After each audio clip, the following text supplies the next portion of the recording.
요한 1서 4장 11절의 말씀 우리 다 같이 두 번 합독하겠습니다. 이 계신 말씀을 합독하실 때 살아계신 하나님의 음성을 들을 수 있기를 원합니다. 시작.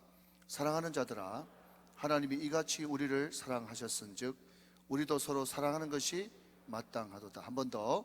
사랑하는 자들아, 하나님이 이같이 우리를 사랑하셨은즉 우리도 서로 사랑하는 것이 마땅하도다. 아멘. 지난번에 우정교회를 금요예배 때 다녀가면서 우정교회의 사랑에 빠졌어요, 제가. 왜냐하면 선교사가 이렇게 교회를 교파를 초월하고 교단을 초월하고 다니다 보면 예배가 이렇게 죽어 있고 기도가 죽어 있고 그런 거 보면 너무 안타까웠거든요. 근데 금요예배에 와서 우리 목사님이 옷 딱 벗고 앞에서 막 그러고 인도를 하시는데 수분 기도 누운 것 같처럼 오히려 더 뜨겁게. 그래서 그 후에 제가 이 교회 저 교회 이렇게 말씀을 나누러 다닐 때 우정교회로 홍보대사처럼 와 그 교회 가니까 뜨겁더라, 와 성령이 살아있더라, 막 이렇게 전하는 홍보대사가 되었습니다. 여러분들도 제 홍보대사가 되어주셨으면 좋겠습니다. 믿음의 가정, 네. 저는 이씨인데요, 황씨 가문으로 결혼을 했습니다. 근데 저는 불교 가정과 우상 숭배하는 가정에 있다가 정말 제가 첫 번째로 예수를 가장 부러워했던 것들이 정말 믿음의 조상을 가진 그런 가정이었는데 하나님께서 저의 소원의 기도를 들으시고 저를 믿음의 가정으로 결혼하게 하셨습니다.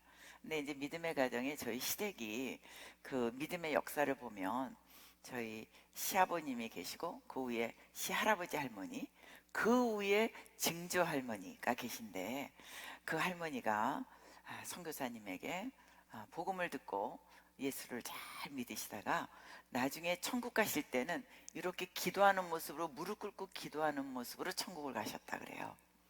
그 할머니의 그 집안에 그러니까 저희 할아버지 때, 또 저희 그 시할아버지 때, 시아버지 때, 또 저희 때까지, 또 저희 우리 밑에 이제 저희 아들 조카들까지 합해서 아까 목사님 말씀하신 대로 목사가 한 27명쯤 되는 거예요. 그래서 저희는 어디 가서 다 목사니까 이렇게 이제 하나님 그 할머니의 한 분분의 믿음의 기도가 그 가정을 이렇게 주의 종으로 삼아주는 가정이 됐어요. 그 중에서 저희 이제 시할아버지도 일제시대 때 애국운동을 하시면서 신사참배로 이렇게 하시면서 결국은 감옥에도 가시고 병을 얻으셔서 이제 천국 가셨고요. 저희 이제 시아버지께서 이제 그 믿음의 유산을 받으셔서 숭실 중학교 다니시면서 정말 그때서부터 배고프니까 정말 물로 배 채우고 이러면서 그때 선교사님들에게 복음을 듣고 성경 공부를 하고 영어 공부도 열심히 하고 저희 시아버님이 정말 훌륭하신 분이었는데 그리고 지혜가 명철이 특철난 분이셨어요. 그래서 이제 그 당시에 선교사님이 이렇게 성경 번역하고 그럴 때 옆에서 도우시고 그러셨다 그러세요. 그리고 이제 일제시대 때 일본으로 유학 가셔서 동경대학에서 법학을 공부하시고 미국으로 이제 유학을 가시게 될 때 이제 그 일본 사람들이 볼 때는 이게 반동분자잖아요. 애국운동하고 시아버지. 그러니까 이제 일본을 못 나가게 미국으로 가려고 배를 탈는데도 너 같은 사람은 못 나간다 이랬는데 그 일본 교수님들이 그거하고 유학하고는 무슨 상관이냐, 신앙하고 관계없다, 교수님들이 막 강력하게 추천서를 써서 배를 타고 이제 미국으로 유학을 하셔서 미국에서 법을 공부하시고 신학을 또 공부하시고 이러면서 이제 법학 박사가 되셨죠. 그래서 미국에서 그렇게 공부하시고 하시면서 일제시대 때 일본은 항복하라. 그래서 왜냐하면 영어도 잘하시고 독일어도 잘하시고 일본어도 잘하시고 한국말도 하시고 그러셨는데 거기에다가 방언까지 하면 5개국어인데요. 진짜 언어에 특출하셨어요. 그리고 기억력이 대단하셨어요. 성경을 다 줄줄줄줄 외우셨는데요. 그 아버님께서 이제 일본은 항복하라, 이제 그런 방송을 하신 거죠. 보이스 오브 아메리카, 우리 저 알잖아요, 보이스 오브 아메리카. 그러시다가 해방이 되시면서 이제 다시 본국 한국으로 귀국을 하시게 되시면서 이제 정부의 일이라든지 많은 기초를 놓으셨는데, 다른 것보다도 이제 기독교의 하나님께서 사용하신 것은 극동방송 초대 이사장으로 국동방송을 만드셨고, CBMC 1951년도에 CBMC를 처음으로 이렇게 만드셨고, 국회 조창기도에서부터 많은 청년면류엔 성경 공부부터 IVF 성경 공부, 너무나 많은 기독교의 기초를 많이 놓으신 것뿐만이 아니라 정부의 많은 일들도 하셨고, 이제 옛날에 뭐 장개석 총통 뭐 이런 분들이 오시면 뭐 그냥 이제 통역하시고 그러면서 많은 일들을 많이 하셨어요. 그러나 그런 모든 것들을 중에서 저는 오늘 나누고자 하는 것은 하나님께서 주신 믿음의 가정의 은혜입니다. 그래서 저희 아버님을 생각하면 많은 유산들이 있는 중에요, 저희 어머니 아버님이 동경에서 만나셔서 유학 시절에 결혼을 하셨고, 그러고서 이제 어머니는 한국으로 나오시고 아버지는 미국으로 유학 가셔서 다시 해방돼서 귀국하실 때까지 서로 가족이 소식도 모를 때 이제 저희 남편이 태어났어요. 그러면서 이제 이렇게 가정이 시작이 됐는데, 저희 어머니의 믿음이 그때서부터도 정말, 어머님이 미국에 이제 동경에서 이제 막 교회에서 피아노 치고 이럴 때 두 분이 만나신 믿음의 가정이거든요. 근데 어머니가 돌아가실 때도, 어머니가 이제 병중에 돌아가셨는데, 어머니 돌아가실 때 혼수 상태에서 심장마비로 병원에서 혼수 상태에 계시다가 돌아가실 때 갑자기 두 손을 번쩍 드시면서 십자가가 보인다, 예수님이 마중 나오셨다, 주님 저를 데려가 주세요. 그게 마지막 임종이셨습니다. 그게 저희 가정에 너무나 큰 믿음의 유산으로 저희들에게 남아있고, 또 어머니가 먼저 돌아가시고 아버지가 아버지를 모시고 아버님을 모시고 한 달쯤 후에 그 산소에 가서 이렇게 사진을 찍었어요. 아버님이 이렇게 서 계시고 이렇게 사진을 찍었는데, 나중에 사진에 나와 있는데요, 사진이 이렇게 되면은 만약에 빛이 들어가면 사진이 허옇게 쭉 이렇게 되잖아요. 근데 이제 이렇게 미국은 묘지가 이렇게 판판한데요, 묘지가 판판한데 저희 아버님이 서 있고 저 뒤에 묘지가 이렇게 판판하게 있는데, 저희 어머니 묘지에 하늘에서부터 빛이 이렇게 내려와서 어머니 묘지에 있는 게 영화에 보면 이렇게 쫙 이렇게 빛이 나오듯이 그렇게 딱 있는 게 사진에 찍혔어요. 그래서 그거를 저희가 다 현상을 해갖고 이게 진짜 이게 어떻게 된 거냐 그랬더니, 이거는 빛이 들어간 것도 아니고 전문가들이 이거는 말할 수가 없다, 과학적으로는. 그래서 저희 자녀들이 그거를 다 사진을 현상을 해서 집에 이렇게 다 갖고 있어요. 그러니까 어머니의 돌아가심도 그렇게 믿음으로 저희들한테 큰 울림을 주신 거죠, 유산으로. 근데 이제 저희 아버님이 돌아가실 때는, 아버님이 이제 이렇게 39의 국회 부의장을 하시면서 도지사도 하시고 많은 일들을 하신 거죠.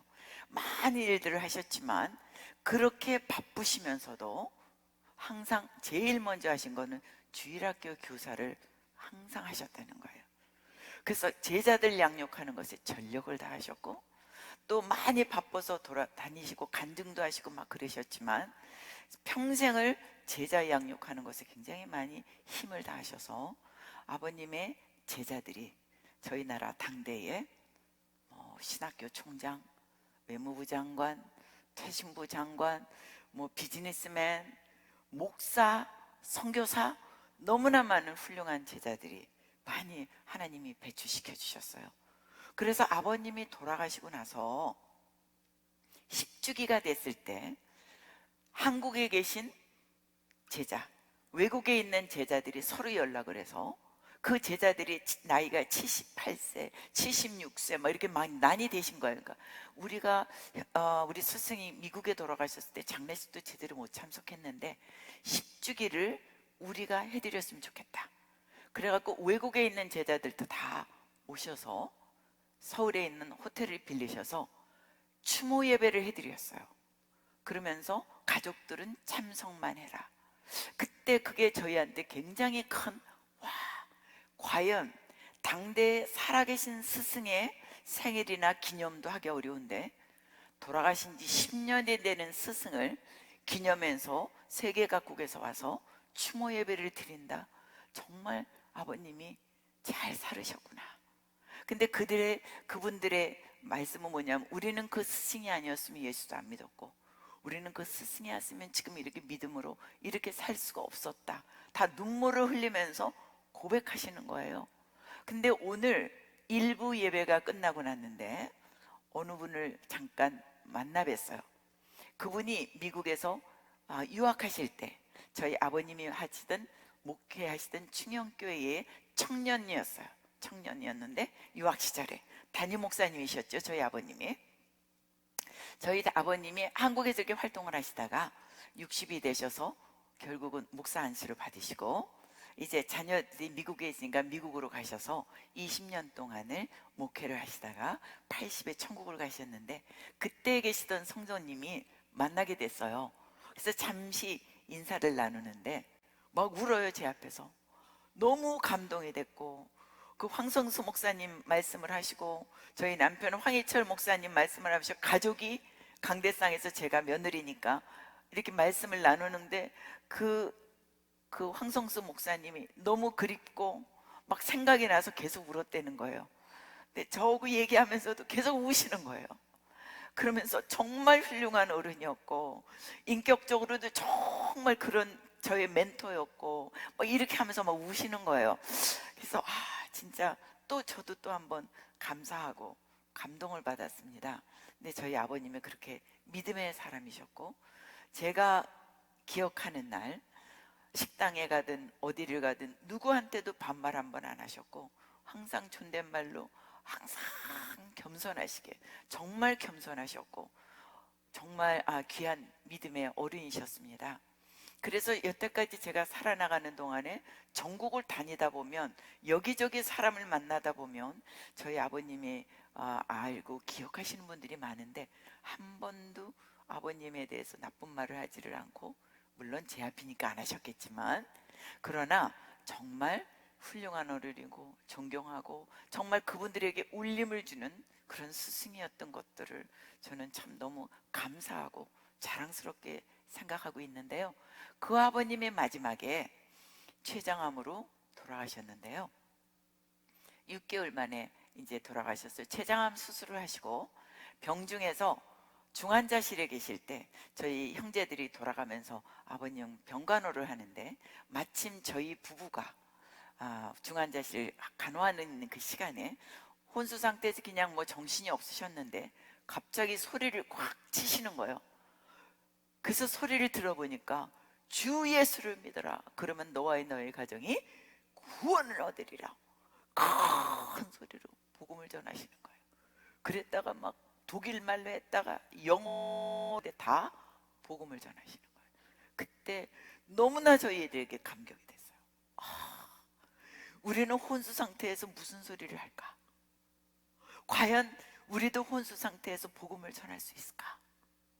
그게 저희 가슴 속에 굉장히, 저희 온 가족에게 믿음의 유산이 되었습니다.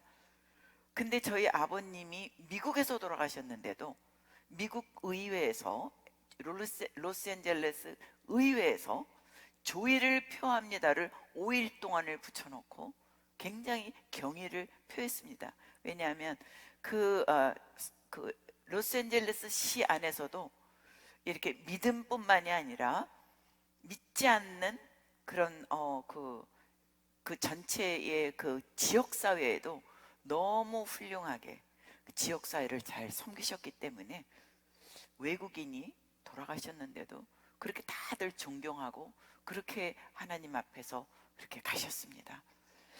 그래서 저희도 항상 이런 짐이 있습니다. 아버님의 이름에 누가 되지 않게 살아야 되는데, 그런 짐이 있어서 저희 남편은 항상 어디 가서 이렇게 이제 설교를 하거나 강의를 하거나 그러면 황성수 목사님하고 너무 닮으셨는데 혹시 아시나요? 이런 경우가 종종 있었습니다. 저희 남편에게. 그러면 저희 남편이 네, 저희 아버님입니다. 그런 말씀을 안 했어요. 왜냐하면 자기 잘못했다가 아버님 이름에 누가 될까 봐. 이렇게 얘기했어요. 네, 잘하는 분입니다. 그렇게 이렇게, 왜냐하면 자기가 잘하면 본전이고 조금만 실수해도 아버님에게 누가 될까 봐. 이제 그랬더니 이제 저희 자식들의 또 그런 게 있는데요. 그래서 하나님께서 그 아버님 어머님의 기도 속에 날마다 가정 예배를 드린 그런 분이었어요. 그렇게 바쁘신데도 집에 출장 갈 때 빼놓고는 항상 가정 예배를 드리셨어요. 항상 가정 예배를 드리셔서 그 당시에 이제 자식들의 친구들이 와도 같이 가정 예배를 드리고, 그래서 자식들의 친구들이 가정 예배를 드리고 나면 또 주일 예배를 드리고 나면 꼭 맛있는 걸 사줘서 믿지 않는 친구들이 맛있는 거 얻어 먹으러 예배로 왔대요. 그 당시에 먹을 게 막 귀했으니까. 그랬더니 이제 예화가 있는데 그 아버님의 그런 모든 스토리들을 아버님이 통해서 은혜를 받으시고 그랬던 분들이 여기저기서 스토리를 모으셔서 그분들이 돈을 비용을 다 내서 이건 기독교 역사에 이런 것들은 남아야 돼. 그래서 책을 황성수 목사 이야기라는 책을 그분들이 편찬하셨고 유가족들은 하나도 한 게 없이 그렇게 책도 나와 있습니다. 그 가정 예배를 드리면서 믿음의 삶을 사셨고 저희 아버님이 그 정도로 활동을 하셨는데 돌아가실 때 집 한 칸도 없이 자녀들에게 아무것도 재산이 물려줄 수 없이 청렴하게 사셨어요. 그러나 믿음의 자손들에게 믿음을 다 물려주셔서 저희 오남매였는데요. 아들 셋이 목사 됐고 딸 둘도 다 이제 밑에 딸도 전도사가 됐고 막내 딸도 이제 주의종은 아니지만 무디 신학교 교수로서 하나님을 섬기는 오남매가 다 하나님을 섬기게 하셨고 또 다 이렇게 믿음의 자손으로 길러주셨습니다. 그렇다고 해서 하나님께서는 우리 신명기 28장에 보면 축복장이 나오잖아요. 너희가 내 말을 지켜 행하면 내가 세계 모든 민족 위에 너희 이름을 뛰어나게 하고 하나님께서 복을 주시겠다. 저희 가정에는 부자고 뭐 비즈니스맨이고 뭐 이런 성공은 아니었지만 그러나 세상 가운데서도 하나님이 잘 먹고 살게 해주셨고 믿음으로 전 가족이 하나님을 섬기는 가족으로 하나님이 은혜를 주셨습니다. 그래서 그 가족 안에서 저희들도 그 믿음의 유산을 잇기 위해서 저희도 이제 자녀들을 그렇게 기르는데요. 저희 자녀들도 저희도 그렇고 교수였다 목사 됐고 저희 시동생도 총신 교수시면서 목사시고 저희 셋째 이제 또 우리 시동생도 목회하시다가 지금 이제 캄보디아의 신학대학의 부총장으로 가 계시고 다 이렇게 하나님을 섬기는데 그러면 그 자손들은 또 어떠느냐? 하나님이 저희 때에도 그렇게 하셨지만 저희 밑에 저희 자식들도 보면 조카들 저희 아들 둘도 하나는 금융계에 맨하탄에 하나는 변호사로 또 우리 조카들도 다 그렇게 변호사로 다 이렇게 하는데 그러면요 저희 부모들이 제일 먼저 우리가 인간적으로 보면 뭐죠? 공부 잘해라 그래야 잘 먹고 잘 산다 공부 잘해 좋은 대학 가라 이게 저희들이 육신적으로 가장 부모들이 바라는 거였는데요. 저희 작은 우리 시동생도 그렇고 다 가정 예배를 충실히 드렸고 저희 동서들도 보면 지금도 계속 기도원에 다니면서 기도하고 문제가 있어서가 아니라 하나님 앞에 기도와 이런 거를 삶으로 살아가게 하셨습니다. 그래서 저희 조카들이나 저희 아이들도 보면 하나님이 세상적으로는 다 세계적으로 뛰어난 명문을 다 나오게 했습니다. 조지타운 법학박사, 하버드 법학박사, 보스턴 MB 애들도 그렇게 하나님이 잘 길러주셨어요. 근데 저는 하나님 앞에 저 아들들을 기르면서 하나님 아버지가 있어요. 아버지, 뭐 이렇게 기도해 본 적은 없습니다. 하나님, 예수 잘 믿게 해주세요. 하나님, 하나님을 믿는 믿음, 아버지만을 믿고 아버지가 믿고 사랑하는 그런 믿음 갖게 해주세요.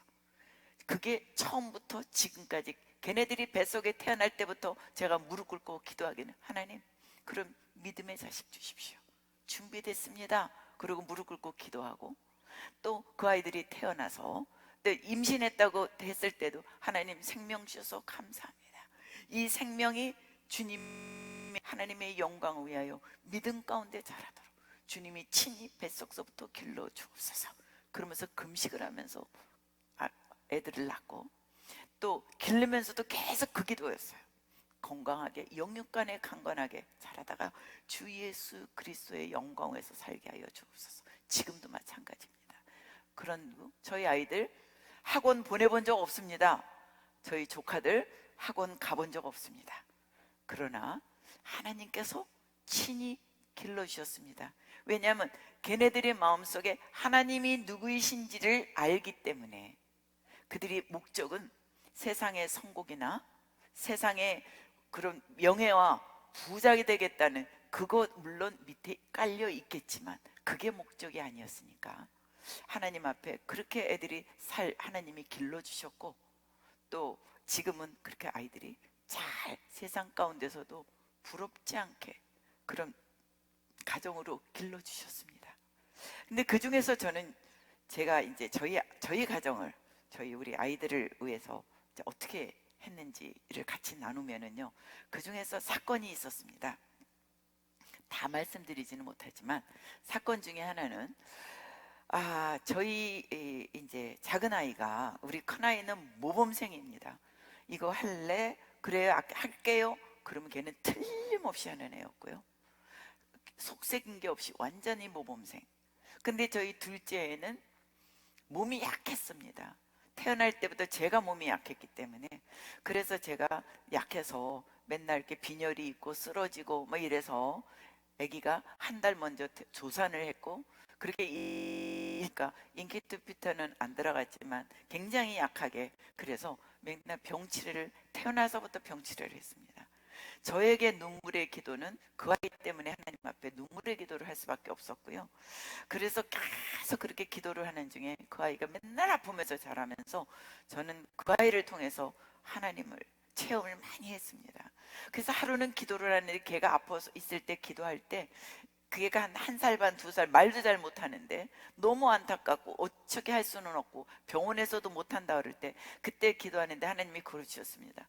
하나님, 저 때문에 그 아이를 불모 잡으셨구나 하는 것을 알게 하셨어요. 그래서 하나님, 저는 이렇게 주님의 사랑 때문에 아는데 저 아이는 저의 부족함 때문에 저 아이를 불모 잡으시고 저로 하여금 눈물의 기도를 하게 하시니 제가 애기한테 너무 미안합니다. 저는 알고 있지만 쟤는 모르고 육신적으로 부모를 위해서 제가 저렇게 희생하고 있다는 게 너무 미안합니다. 그런 눈물의 기도를 한 적이 있었습니다. 그러면서 이제 이렇게 기르는데 그 아이가 큰 사건이 있었습니다. 걔가 이제 고등학교 다닐 때 병원에서 이제 오진을 해서 빨리 대처해야 될 건데 대처를 못해서 병이 커져서 이 폐 쪽에 이게 이제 숨쉬기가 어려워지고, 그래서 나중에 병원에, 삼성병원에 조사를 하고 보니까 입원을 하게 됐는데요. 이 폐 있는 쪽에 뭐 기관지다, 뭐 염증이다, 열난다 그래서 계속 약을 줬는데 그게 아니라, 기관지가 아니라 폐 쪽이었습니다. 그래서 그게 이제 빨리 손을 못 쓰다 보니까 염증이 이게 심해져서 고름이 생기다 보니까 폐가, 고름이 하는 게 이렇게 딱딱하게 된 게 폐가 쭈그러들어서 숨을 못 쉬게 됐어요. 그래서 수술을 해야 된다. 이거는 손으로 다 이게 왜 저희 상처 나면 딱지잖아요. 그 딱지가 떨어져야 되는데 폐에 딱지된 거는 안 되니까 이걸 다 수작업으로 손이 들어가서 이거를 다 긁어내야 된대요. 그러니까 등짝을 30cm를 잘라내고 갈비뼈를 자르고 글로 손이 들어가서 폐를 다 긁어내야 된다니까 엄청난 수술입니다. 그래서 걔는 대학교 다니거나 그럴 때 우통 딱 뻗으면 얘 조폭 아니야? 왜 등짝에 칼자국이 30cm씩이나? 그렇게 이제 그런 게 우스운 소리로 있는데요. 그렇게 수술을 하고 그러고선 얘가 통증에 시달린 거예요. 수술하고 났는데 보통 환자들은 누워서 잘 수 있는데 얘는 등짝을 수술했기 때문에 누워서 잘 수 없고 앉아 있어야 되는 거예요. 그리고 여기 이쪽에 폐에서 피가 막 흐르고 그래. 피를 흘러내는 거로 호수로 해서 뽑아내고 또 물도 뽑아내고 또 폐가 뽀글뽀글뽀글 얼만큼 바람이 새는지를 보려고 여기다가 차고 여기다가 구멍을 뚫고 피 뽑아내고 물 뽑아내고 구멍이 기계가 이렇게 돌아가니까 그래서 제가 네가 예수님이냐? 왼쪽 옆구리에 구멍을 뚫고 피를 뽑아내고 물을 흘리면서 막 이러면서 제가 하나님께서 무슨 뜻이 있나 얘한테 그랬던 아들인데요. 그런 상황이니까 얘가 너무 통증이 심해서 몰핀 진통제를 놓는데도 계속해서 통증이 시달리니까 보통 때는 엄마가 항상 먼저 기도를 해주니까 제가 기도해달라 소리 할 필요가 없는데 제가 너무 다급하고 아프니까 엄마 기도해 주세요.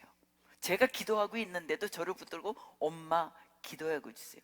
지금 얘가 기도해 주세요 하는 건 이제 얘 믿음이에요. 엄마하고 기도하면 하나님이 나를 낫게 해주겠지 하는 믿음으로 그래서 이제 그래 같이 기도하자.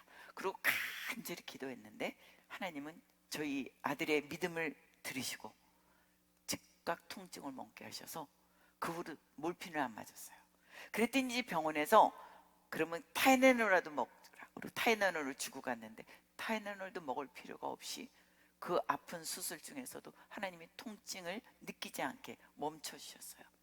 그렇게 해서 병원에서는 얘를 한 6개월이라도 휴학을 시키십시오. 건강이 너무 약합니다. 학교를 다니기는. 그때가 고3 때입니다. 근데 고3인데 쉬기도 그래서 쉬려니까 안 쉬겠다는 거예요 얘가 또. 그래서 이제 그래 그럼 우리 한번 해보자 그러면서 정말 얘가 고3을 그렇게 어렵게 보내면서 대학을 가야 되는데 대학은 미국으로 가야 되지 않습니까? 이제 미국에서 난 애였기 때문에 그래서 이제 다 입학원서를 여기저기서 이렇게 대학을 넣는데 미국 대학에 사립대학 가려면 비싸거든요. 근데 저희의 힘으로는 저희의 능력으로는 한 1년에 4만 불에서 5만 불의 학비 거기에다가 기숙사 먹고 살아 그러면 거의 1억이 들어간다는데 저희로서는 할 수 있는 능력이 없어서 하나님 장학금 받게 갖고 해주십시오. 근데 이렇게 기도를 하고요. 또 하나는 어떤 마음으로 기도를 했냐면 하나님 얘가 이제 우리 손에서 떠납니다. 이제 우리 손에서 떠나기 때문에 하나님 얘를 이제 친히 길러 주십시오. 그렇게 하고 아들 보고 그랬어요. 아들 우리 하나님 앞에 장학금 달라고 그래도 기도하고 우리 하나님 앞에 가자. 근데 걔한테는 하나님 만나게 하기 위해서 가자 그 소리는 안 했어요. 장학금 받고 기도하러 가자. 그랬더니 지를 위해서 기도한다니까 따라왔어요.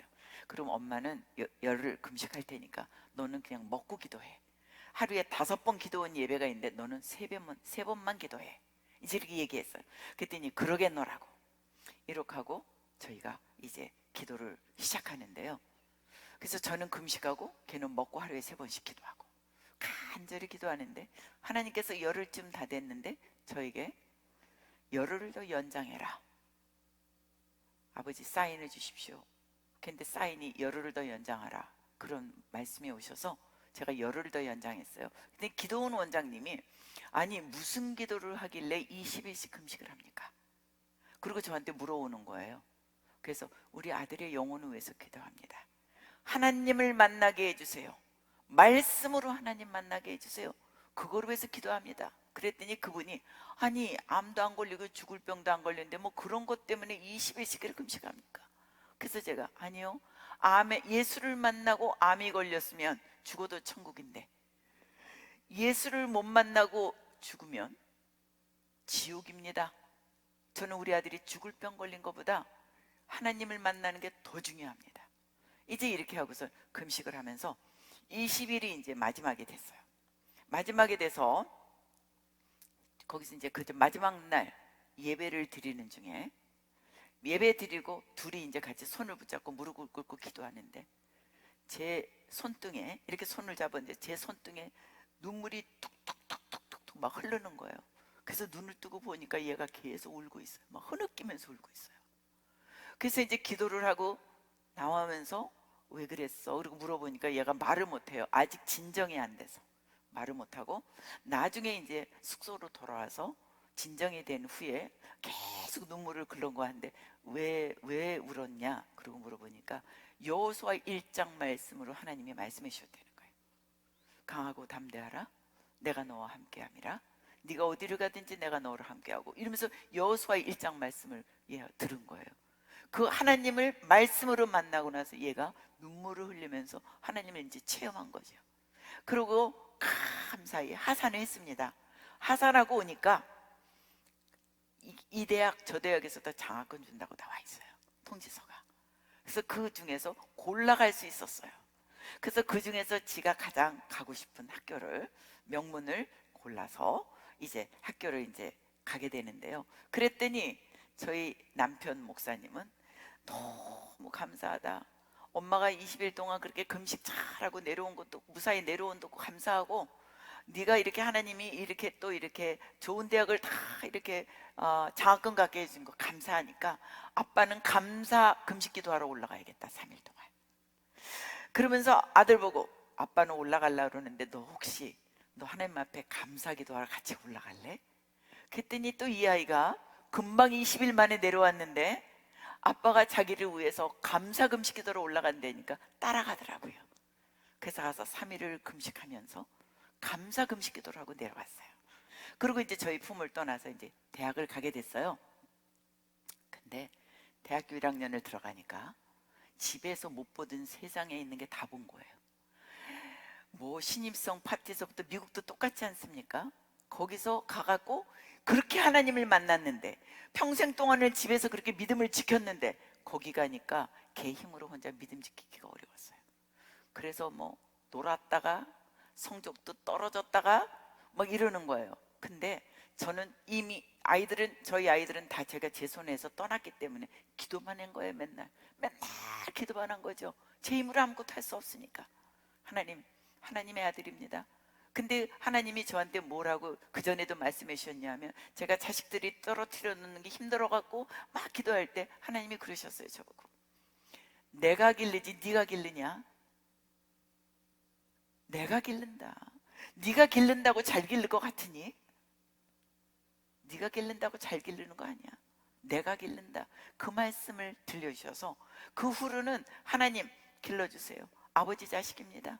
아버지께서 뜻대로 하옵소서. 이제 이러고 애들을 지켜주시기를 기도하는데, 그러면요, 기도하다 보면 아이들이 무슨 일이 있으면 알게 해주세요.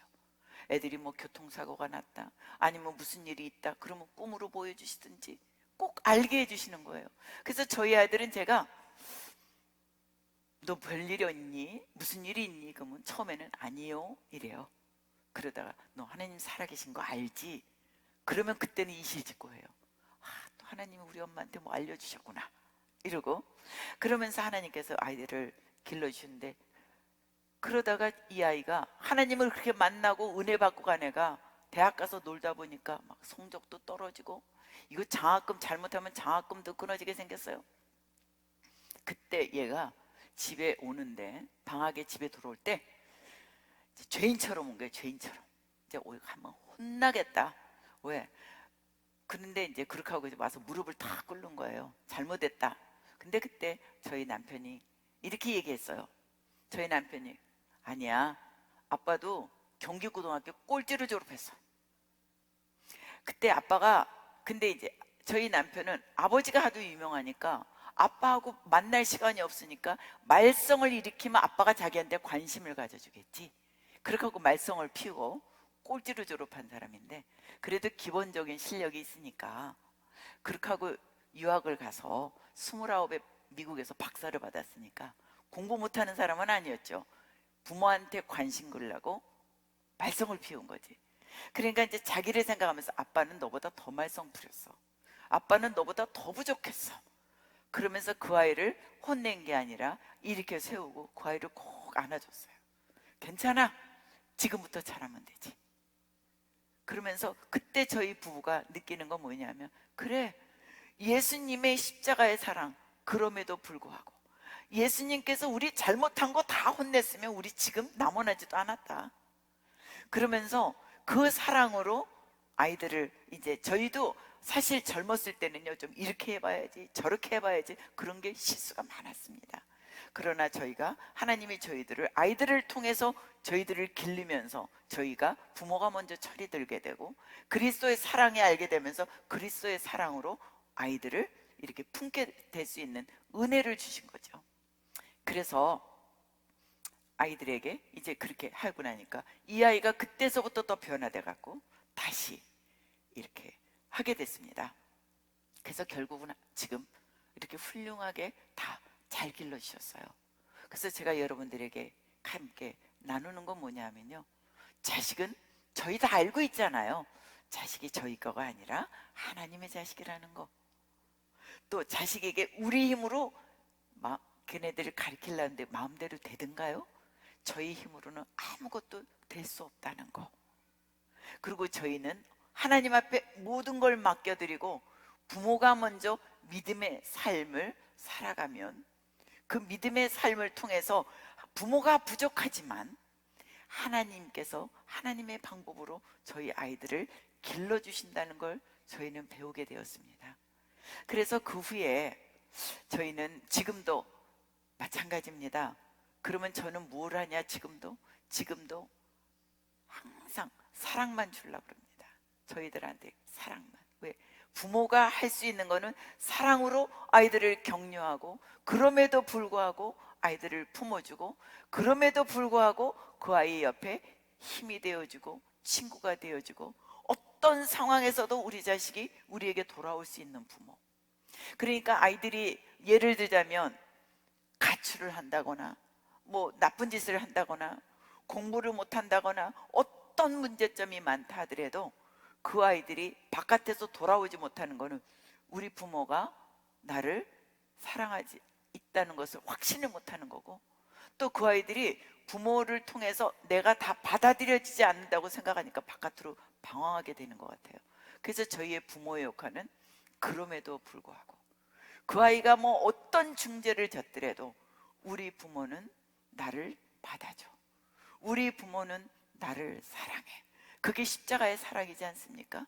그 십자가의 사랑으로 우리가 부모의 모습으로 그 자리에 서 있는 거, 그거를 하나님이 가르쳐 주셨습니다. 그래서 이제 그 모습으로 저희가 이렇게 살아가면서 아이들을 변화시키게 되고 하나님이 변화시켜 주셨고 하나님이 이렇게 길러주시는데요, 그런 사건 중에 그런 큰 사건이 있었는데요. 그런데 이제 저희 남편과 제가 젊었을 때 그 아이들한테 지적질했고 더 가르치려고 강압적으로 했고 이런 것들을 아이들이 이제 얘기를 하는 거예요. 엄마, 우리가 가족 예배 볼 때요 얼마나 힘들었는 줄 아세요? 지옥 같았어요. 너무 힘들었어요. 왜 우리를 이렇게 우리 부모는 힘들게 해? 막 우리 어렸을 때 그랬다는 거예요. 그래서 왜 그랬니? 그랬더니 성경을 한 장을 읽고요 우리 보고요 어디에서 은혜를 받았는지 요절을 하나 찾아봐. 죽을 것 같이 힘들었다는 거예요. 그러면서 그때요 너무 힘들었어요. 그래서 가정 예배 볼 때 막 성경 읽는 게 자기는 그 시간이 너무 괴로웠다는 거예요. 그때 저희가 너무 회개가 되는 거예요. 그러면서 아이들한테 그래서 미안해, 우리가 잘못했어. 우리는 이런 거죠. 우리의 기준으로 우리가 성경을 봐도 이해 못하는 게 많은데 그 어린아이들에게 우리의 수준으로 요절 골라봐. 얼마나 힘들었겠어요? 그러니까 예수 믿는 게 너무 지겹고 힘들고 예배 보는 게 너무 지겨웠다는 거예요. 그래서 저희가 미안해. 그때마다 아이들이 저희가 젊었을 때 부족해갖고 걔네들한테 상처가 되는 얘기를 툭툭 하면 그때마다 그래, 그때 엄마 아빠가 잘하려고 했는데 우리가 부족해서 몰랐어. 그래서 미안해, 용서해줘. 항상 했어요. 그리고 특히 저희 남편은 어떤 사건 속에서 걔네들이 상처가 됐던 것들을 아빠가 미안해, 아빠가 미안해, 그 얘기를 하도 많이 하니까 나중에는 아빠 됐어요, 그만하세요, 그만하세요. 알거든요. 아빠가 나 사랑하는 거 알거든요. 그럴 때까지 미안해, 미안해, 그 말을 계속했어요. 그게 저희가 그 아이들에게 할 수 있는 것은 정말 그 아이들의 우리의 잘못을 인정하고 우리의 부족함을 그대로 인정하고 우리가 잘못해서 그들의 마음속의 아픔을 그들에게 미안하다고 할 수 있는, 그걸 통해서 하나님께서는 친히 그 아이들을 길러주셨어요. 그래서 그런 것들 중에서 최근에 있었던 일을 하나 이제 간증하고자 합니다. 저희 남편이 그렇게 이제 아이들을 길러다 보니까 아이들이 부모가 얼마나 자기네를 사랑하는 것을 알게 되는 거예요. 그러면 한번 여쭤볼게요. 여러분들은 여러분 다 만족하십니까? 여러분 자신을 만족하시는 분만 하면, 한 분도 안 계시죠? 저도 마찬가지입니다. 저도 제 자신을 보면 왜 이래? 너 조금 더 잘할 수 있지 않니? 왜 나 이거밖에 안 될까? 그러는 순간순간 참 많아요. 근데 하물며 저희 자식이 저희 마음에 다 만족하겠습니까? 하물며 그 아이들이 부모가 다 만족하겠습니까? 우리는 서로 다 부족한 거죠. 서로 다 부족한데 은혜로, 사랑으로 하나를 감싸 안으니까 다 그냥 수용하고 가는 거예요. 그래서 이제 그 사건 중에서 어떤 일이 있었냐면요, 저희 아이들이 이제 부모가 그러니까 우리 부모도 이렇게 부족한데 우리 부모는 우리를 사랑하고 있어, 그걸 확실히 알고 나니까 하나 사건이 있었습니다.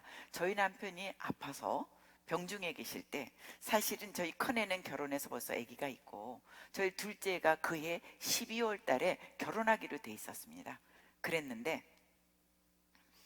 저희가 이제 12월 달에는 이제 선교지에 있다가 1년에 한 번씩 집에 가서 가족들하고 지내는데, 그러면 아빠가 12월에 들어오면 결혼식을 아빠가 주례하고 가족이 같이 이제 결혼하기로 걔네는 다 준비를 하고 있었는데 아빠가 갑자기 아프시니까 결혼은 못하게 되고, 아빠가 이제 그 전에 뭐 한 달 있다 돌아가실지 2달 있다 돌아가실지 이런 상황이니까 얘네들이 생각을 하니까 마음이 걸린 거예요.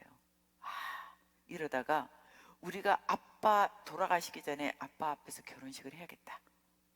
그렇게 하고서는 갑자기 6월 달에 2주 동안 얘네들이 휴가를 내고 우리가 이렇게 아빠 앞에서 결혼을 해야겠습니다. 그리고 예식장 같은 게 갑자기 한국에 잡히지 않잖아요. 그러니까 아는 목사님 교회에 드려서 그 교회에서 예식, 결혼 예배를 드리기로 했어요.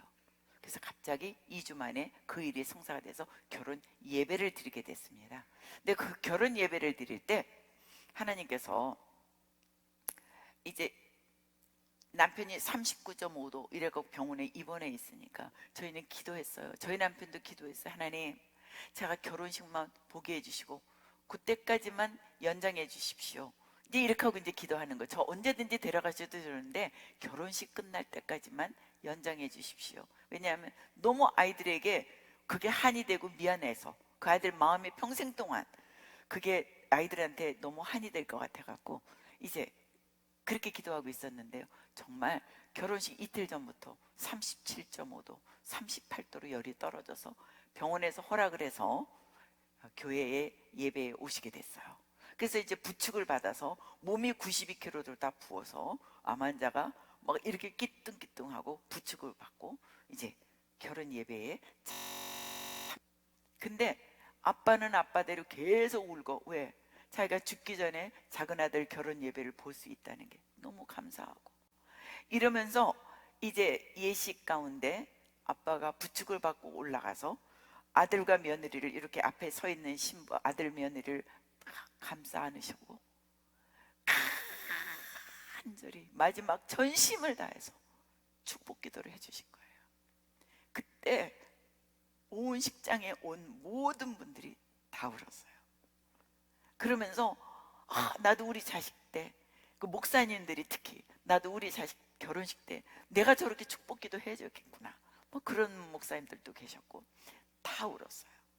그렇게 이제 결혼 예식을 마치고 나서 이 아이들이 미국서부터 아빠 모시고 신혼여행을, 마지막 여행을 하겠다고 비행기표를 사갖고 나오는데, 아빠가 어떻게 외국까지 가니? 결혼식도 참석할지 못할지 우리 기도하고 있는데, 그랬더니 뭐라 그러냐면 아빠는 우리하고 같이 여행 가실 수 있을 거예요. 아들 며느리가 둘 다 저희가 기도하고 있거든요. 그래갖고 일본 삿포로의 호숫가의 조용한 데를 아빠가 좋아하셨어요. 그 비행기표를 해갖고 온 거예요. 예식이 끝나고 난 후에 아빠를 그 병원에다가 얘기하니까 열이 요 정도면 뭐 먹을 거랑 다 비상조치를 하고 가게 허락해 주셨어요. 아무래도 돌아가실 분이니까 허락을 하시더라고요. 그래서 이제 병원에서 나와서 휠체어를 타고 일본을 가게 됐어요. 그래서 일본에 가서 조용한 호숫가에 오는 가족이 3박 4일 동안 잘 잡수지도 못하고 기동은 못하시지만 아이들이 휠체어를 타고 아빠를 호수구 산책을 하고 예배하고 말을 나누고 가정의 마지막 헤어지는 거를 여행을 하게 된 거예요. 신혼부부가. 그러면서 아빠에게 자기네들이 얼마나 아빠를 사랑하는지 그거를 계속 또 얘기해 주는 거예요. 왜냐하면 예전에는 저희가 우리가 너를 사랑해 자식들한테 그렇게 했는데 아빠가 이제 시한부로 그 후에 한 달 후에 돌아가셨는데요. 우리가 얼마나 아빠한테 사랑하는지 우리가 얼마나 아빠한테 감사했는지 이거를 신혼여행한 부부가 계속 그렇게 하면서 지내다가 이제 마지막에는 동경에서 하룻밤을 같이 지내는데 아이들이 방을 하나짜리를 얻었어요. 큰 방을 얻어가지고 아빠하고 마지막 밤을 같이 지내겠다는 거예요. 그래서 신혼부부는 다다미에서 저희 부부는 침대에서 같이 자면서 마지막 밤을 보내고 그 아이들은 다시 미국으로 떠나고 저희는 한국으로 돌아와서 병원으로 또 다시 들어갔어요. 여러분들에게 같이 나누고자 하는 것은 저희가 그 아이들에게 부족한 부모였습니다. 잘못한 것도 많았습니다. 실수도 많았습니다. 그러나 저희가 믿음 가운데 십자가의 사랑으로 그 아이들을 사랑한 것, 그것을 그 아이들이 깨우치고 나니까 그 아이들이 또한 십자가의 사랑으로 저희들에게 사랑의 고백을 그렇게 해주고 마지막 아빠에 가는 길에 정말 자기네들이 할 수 있는 최상의 선물, 사랑의 선물을 아빠에게 드려줬습니다. 그게 너무나 저에게도 너무나 감사함으로 제가 남아있고 그게 너무나 큰 위로로 남아있어요. 그래서 여러분들에게 나누고 싶은 거는 이 믿음의 가정, 지금도 저는 이렇게 기도하고 있습니다. 저희 아들이 뭐 이번에도 미국 가니까 그렇더라고요. 거기에 계신 많은 교포들이 맨하탄의 그런 금융권에는 미국에 있는 모든 사람의 대학 나온 애들이 다 로망으로 가고 싶은 데입니다. 전 세계의 0.0001% 뭐 이렇게 얘기를 하는 거예요. 그런데요, 저는 그 아이가 거기에서 그렇게 있는 것이 감사하지만 항상 기도는 그겁니다. 하나님, 오히려 쟤는 하나님 앞에 더 시간을 가질 수 있는 직장이었으면 좋겠습니다. 너무 바쁘니까 하나님 앞에 더 시간을 드릴 수 있는 직장, 하나님 앞에 더 믿음을 드릴 수 있는 거, 하나님 이 아이들이 이렇게 하면서도 하나님만 믿게 해주세요. 주님이 전부가 되게 해주세요. 지금도 저는 그 한 가지만 기도하고 있습니다. 왜요? 세상에 잘 먹고 잘 살면 뭐 하나요? 믿음을 갖고 주님이 기뻐하시는 믿음의 유산을, 저희도 대를 천대까지 믿음의 유산을 주신다 그랬는데 그 믿음의 유산을 위해서, 저희 선조들의 그 믿음의 유산, 그 믿음의 유산을 위해서 저도 지금도 죽을 때까지 아마 그렇게 기도하고 갈 것입니다. 그리고 또 하나, 저는 제가 자식들에게 할 수 있는 건, 우리는 서로에게 선물이고 우리는 은혜 가운데 그럼에도 불구한 가족인 거죠. 그래서 저도 저희 자식들을 위해서는 저는 아이들한테 그렇게 얘기했습니다. 나는 언제 죽을지 모르고, 아빠가 가시는 거 보니까 그렇고, 나는 선교지를 다니기 때문에 항상 언제 어떻게 될지 모르니까 그 남은 시간이 너무 아까운 거예요. 그 아이들하고 잠시 지내는 시간도 너무 아까운 거예요. 그것뿐만이 아니라 저는 예를 들어서 여기 와서 잠시 여러분들하고 예배 보는 이 시간도 저한테는 일생에 너무 귀한 시간이고 시간이 아까운 거예요. 제가 우리 예동열 목사님하고 식사 한번 하고 또 어느 전도사님하고 집사님하고 만나서 그 시간이 저한테는 너무 귀하고 아까운 거예요. 그 앞으로 남은 저의 일생의 시간이 그렇게 아깝게 내일 죽어도 갈 수 있다는, 그렇게 살고 있기 때문에 오늘 하루가 너무 아까운 거예요. 그 시간을 저희 아이들에게 사랑만 주고 가고 싶은 거예요. 왜요? 뭐를 이래라 더 잘해라 이게 아니라 사랑한다. 예수님이 너희를 사랑한다. 저는 아마 죽을 때까지도 그것만 하다 갈 거로 저는 다짐하고 결단하고 살고 있습니다. 가정의 달을 맞이해서 우리 이은상 선교사님은 다 가졌네. 애들도 다 잘 됐네. 어떻게 길렀지? 저 기른 게 없어요. 저는 너무나 부족합니다. 주님이 길러주셨습니다. 여러분들이 주님 앞에 자식들을 몽땅 올려놓으세요. 100%. 아브라함이 이삭을 하나님 앞에 올려놓듯이 그러면 하나님께서 책임져 주실 것입니다. 바로 저희 가정이 하나님께서 책임져 주셨습니다. 믿음의 가정, 선조께서 그렇게 자녀들을 하나님께 맡겼고 또 저희도 그거를 그렇게 앞으로도 살아갈 것이고 또 저희의 아이들이 또 그렇게 믿음의 유산을 가지고 계속해서 주님 오실 때까지 주님의 이름만을 높이며 믿음을 지키는 그러면 믿음의 가정이 되기를 간절히 소원하고 있습니다. 그래서 여러분 가정과 가정의 날을 맞이해서 우리 아이들은 선물이고 우리에게 주신 모든 은혜고 지금 저의 간증을 들으면서 여러분들 안에 하나님께서 회개를 주신 분도 있을 거고 도전을 주신 분들도 있을 거고 격려를 주신 분들도 있을 거고 여러 모양으로 하나님께서 음성을 들려주셨으리라 저는 믿습니다.